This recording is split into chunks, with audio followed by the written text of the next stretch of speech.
100 টাকা, এই টাকা দিয়ে আজকে মুভি দেখতে যাবো। হ্যালো বেবি, টাকা জোগাড় হয়ে গেছে, বিকেলে রেডি থেকো, মুভি দেখতে যাবো। হ্যাঁ হ্যাঁ ঠিক আছে।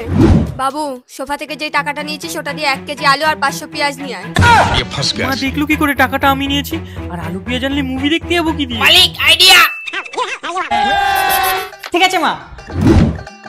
কাকি ভালো আছে তো? হ্যাঁ বাবা। এই মা আলু নেওয়ার জন্য পাঠালো। আলু শেষ হয়ে গেছে? হ্যাঁ হ্যাঁ, মা আলুর চপ বানাচ্ছিল তো, আমি আবার ভালো খাই, করতে গিয়ে দেখে আলু শেষ হয়ে গেছে, তাই মা বললো পাশের বাড়ি কাকির কাছে যা দিয়ে দেবে। কাকিমা নমস্কার। হ্যাঁ বাবা অফিসে স্যালাড নিয়ে যায় তো, ঘরে পেঁয়াজ শেষ হয়ে গেছে, মা বললো তাড়াতাড়ি পাশের বাড়ি কাকির কাছ থেকে পেঁয়াজ নিয়ে আসতে, 2-3টে পেঁয়াজ দাও না।